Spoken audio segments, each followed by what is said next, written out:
इस महामारी के वक्त में कोरोना संक्रमण के निदान से जुड़े चिकित्सा उपकरणों और जरूरी दवाओं पर वस्तु एवं सेवा कर यानी जीएसटी में कटौती निसंदेह एक सराहनीय कदम है।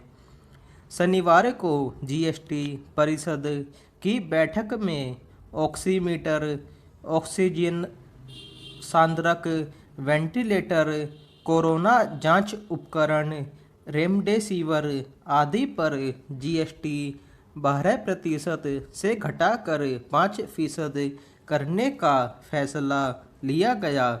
एम्बुलेंस पर 28 से घटाकर 12% और सैनिटाइजर पर 18 से घटाकर 5% कर दिया गया है।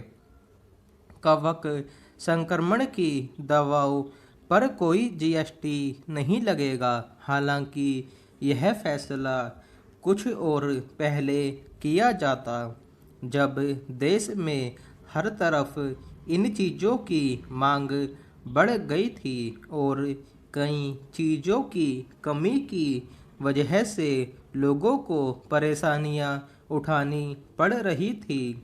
तब शायद ज़्यादा लोगों को राहत मिलती, मगर चूंकि सरकार पहले ही जीएसटी संग्रह में भारी गिरावट की वजह से परेशानियों का सामना कर रही है, इसलिए उसके लिए यह फैसला करना आसान नहीं था।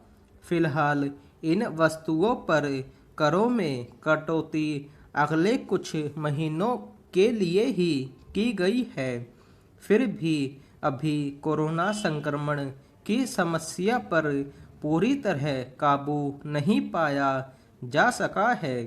कवक संक्रमण के मामले लगातार बढ़ रहे हैं।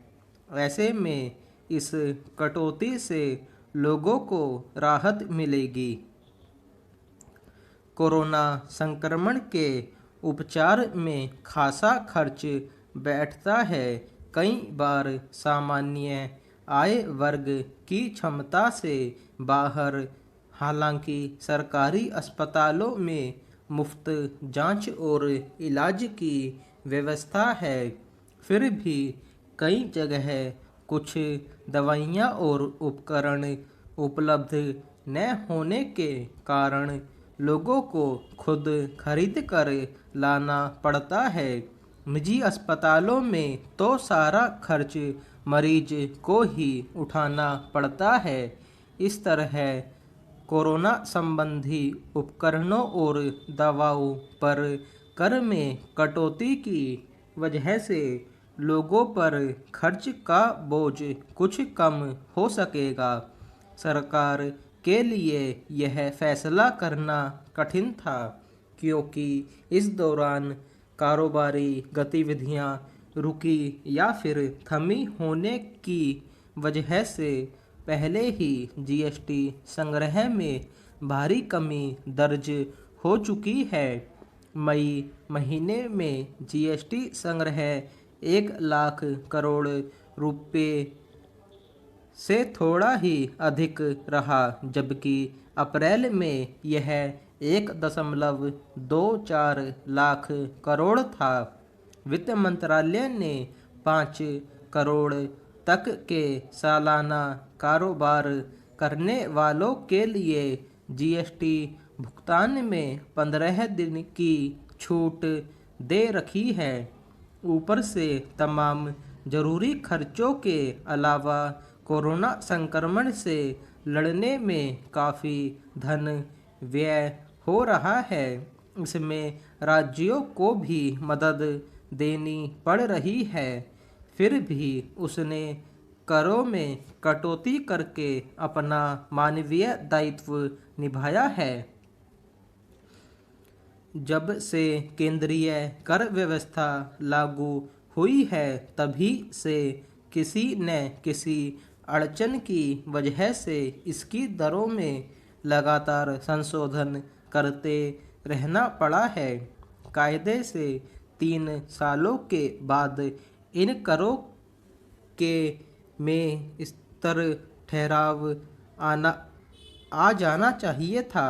सैद्धांतिक तौर पर माना गया था कि करों में स्थायित्व आने के बाद उन करों में कटौती होना शुरू हो जाएगी जिनकी दरें अधिक हैं, मगर ऐसा नहीं हो पाया है। उपभोक्ता ज़रूरतों से जुड़ी वस्तुओं पर करों को नीचे रखा गया था, पर विलासिता की वस्तुओं पर दरें ऊंची रखी गई थी। मगर बहुत सारी वस्तुएं ऐसी हैं जो सामान्य उपभोक्ता के उपयोग में भी आती हैं, जैसे एम्बुलेंस सेवाएं। उन पर भी जीएसटी 28% थी, अब वह घटकर 12 हुई है। जीएसटी अगर अपने मकसद में कामयाब हो जाता तो शायद सरकार को बार बार ऐसे फैसलों में हिचक नहीं होती।